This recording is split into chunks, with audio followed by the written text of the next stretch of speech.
Hello and welcome to a short run through on the Space Flyer from Aeroplane Heaven, your free Christmas present.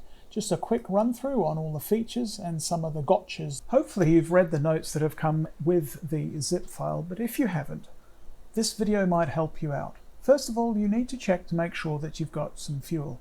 As you can see down here in my little mini output, I do in fact have fuel, but if you don't, you should always make sure, even though this is a wind-up space flyer toy, it actually still requires fuel for it to work within Flight Simulator.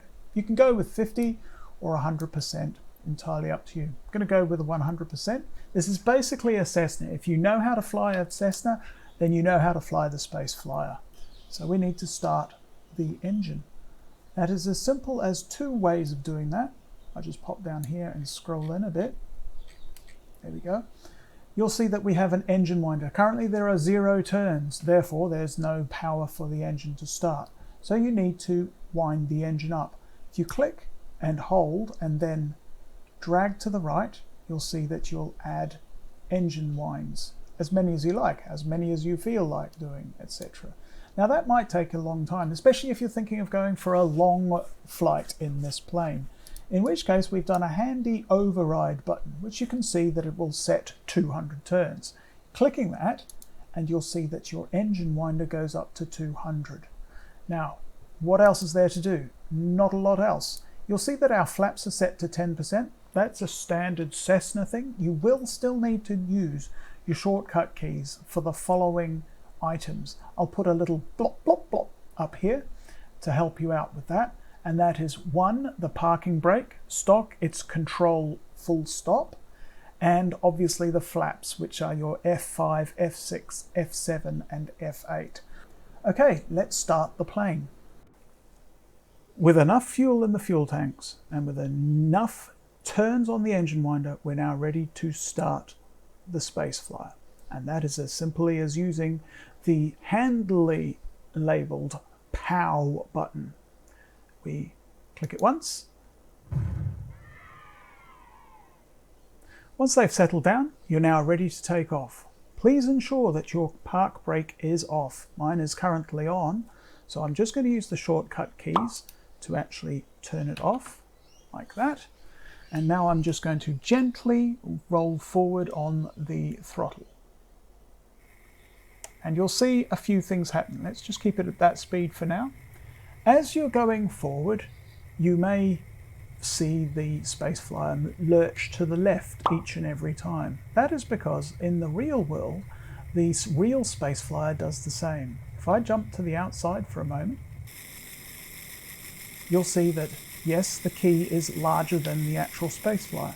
In the real world, the Space Flyer turns around in a clockwise direction by about 30 degrees each time the key is turned.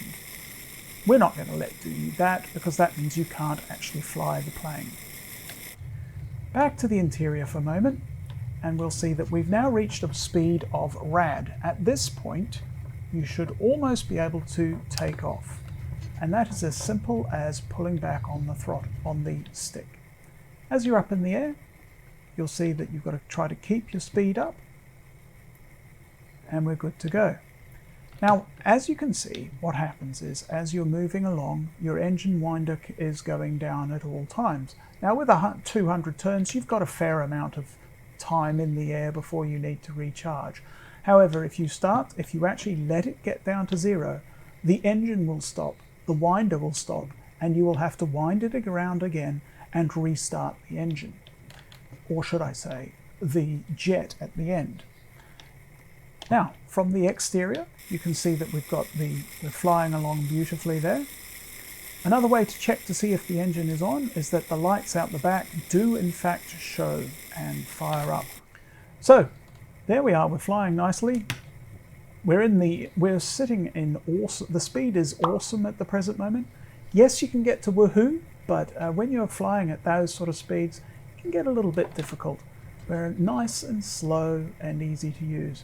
Now, should you wish to increase the amount of turns that you want in the air, that is as simple as rolling over to the top of the winding and turn the winder. Please note, we've got a small bug issue here. when you're using the override, it does not remember that it was used. So I'll just put in another 104, something like that. And that is how you use the space flyer. There's no other wonderful features other than the fact that once that key is down to 0, your engine will shut down. Thank you for watching. We hope that you enjoy your Christmas present as much as we enjoyed making it. Happy flying, and may you have a sensational holiday break.